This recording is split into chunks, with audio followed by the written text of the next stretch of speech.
What's up guys, Brian Grant here of ContestChampion.com. Today I just want to talk a little bit about the Summoner Appreciation event that is starting today. Kabam is doing things a little bit differently here, and they're not just doing the standard little care package or temporary boost on our champions. Instead, we're getting 4 weeks of appreciation, and each week is going to be a little bit different. And we'll see if Kabam hit the mark on this appreciation, because I think they missed it a little bit. I think a lot of the stuff in here is pretty good, but I think they missed the main point. So let's go through it all first, and then I'll talk about where I think they could do better going forward with stuff like this. So first off, this first week we're going to get a 20% global experience boost. We're going to be able to permanently buy revives in the Glory Store. They've reduced the Alliance Quest map cost, which is really nice actually. Maps 1 through 5 are going to be completely free, and map 6 is going to be the same cost that map 5 usually is, which is a very good discount actually for map 6. And then there's also going to be a gold quest. So let's hit up the gold quest real quick first, show you the rewards on that, and then I'll show you the Glory Store, and then we'll take a look at the future weeks as well. So this gold quest here, you're getting almost 200,000 gold for completing it on Master. You're getting about 100,000 gold for completing it on Heroic, and almost 50,000 gold for completing it on Normal. I took a little peek in there. It looked like it was going to take a fair amount of energy to get through, so really only do it if you actually need gold. Otherwise, your energy is probably better spent elsewhere. But if you do need gold, then it's going to be the best source of it, so you can definitely do that. The Glory Store is now housing these level 1 Alliance team revives, and this is going to be a permanent addition, as they said in the in-game mail. And this is a bit funny to me. The price actually seems fine. It's 280 glory for a level 1 Alliance team revive, and if you compare that to a level 4 Alliance health potion, it's about the same price, and I think that's pretty fair. But there is something a little bit bizarre here. You can only actually purchase one of these every single week, and yeah, that's I don't really understand that. I don't really understand. You're already making the decision between purchasing rank up materials with your glory versus revives or potions and stuff like that. And the potions, you could buy 5 of them every single day if you really want to. I only recommend picking up the 1 per day. So buying them at the cheapest price, since they do reset every 24 hours. I think the revive thing would make sense if it was on a 24-hour cooldown. And I'm hoping that Kabam, makes some kind of an adjustment or change to this, so you can buy, pick up 1 of these per day. I think that'd be pretty fair. Like I said, I think the price is fine. It's about the same cost as a level 4 Alliance potion. And if we look at the actual potion shop, I'll show you the prices here. So a level 4 potion costs 100 units. Where is it? There we go. On the left-hand side here, it costs 100 units.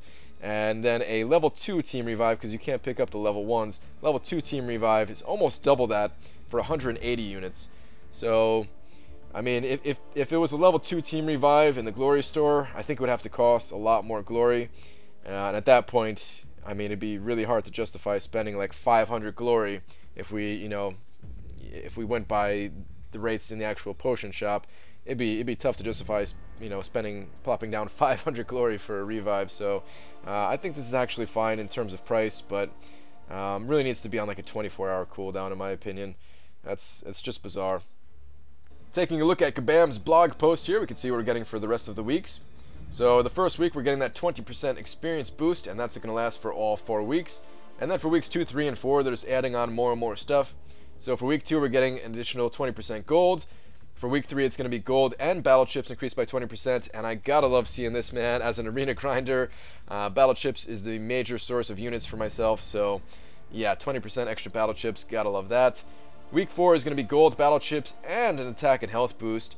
Now, the attack and health boost is only a 10% one, but depending on how this stacks with the in-game boosts already, if this does stack on top of that, Week 4 could be the week to do Labyrinth of Legends for a lot of players. I mean, I'm already committed to doing it this Saturday, so yeah, like I've already said it way too many times to go back on that. Everybody knows already to come by the live stream this Saturday, probably around 1 p.m. or so, just to plug it one more time there. But I can't change it. I can't make that change. But if you've been thinking about doing Labyrinth, then yeah, you might want to start seriously preparing, seriously start practicing, as Week 4. That might be the week, depending if it stacks. We don't know if it stacks yet, but yeah, that could be pretty interesting. So on top of that stuff, we're also getting some other bonuses here. Week 2 is going to be Mastery Week. You're going to be getting some Mastery cores from the 22-hour solo events.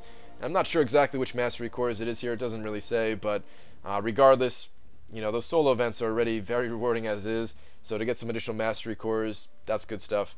Also, the cost to rank up Masteries for this week will be free. It's still going to cost you to unlock, still going to cost you the cores, but the actual unit cost to be ranking up these Masteries is free. And my god, I just spent like 1,000 to 1,500 units in the past 2 weeks testing all kinds of Mastery builds, and it would have been nice to have this at the time, but that's alright, man. What can you do?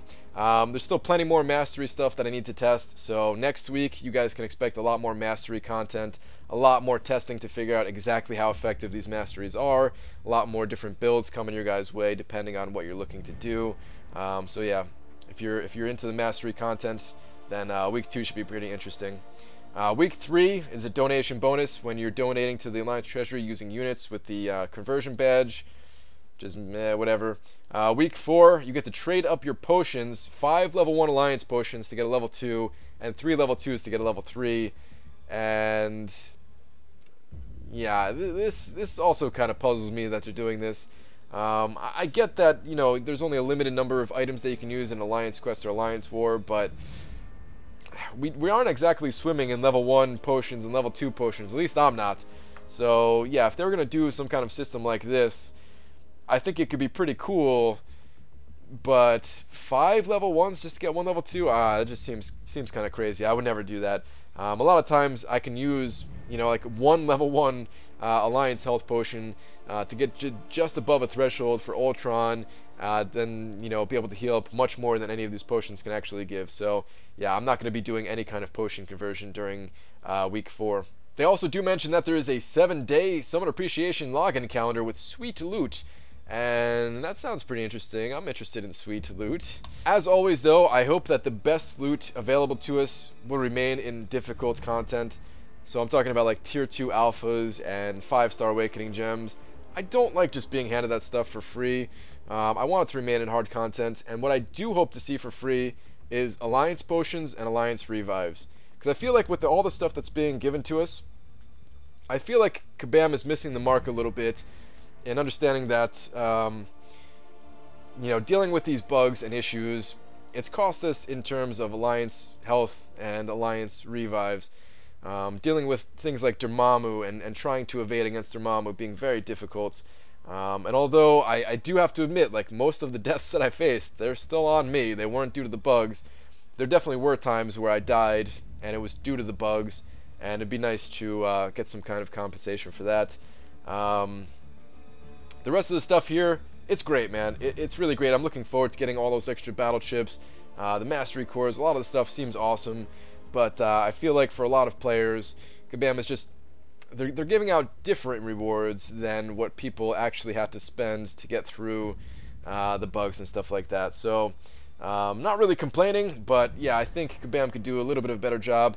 If we do get that stuff from the login calendar, then I think everything is fine. I think Kabam did a great job, but depending if what we get from the login calendar, that's really going to be the final say on whether or not I think that this was good or not. So let me know what you guys think about all this, but keep it civil, please, guys, and I will see you in the next video.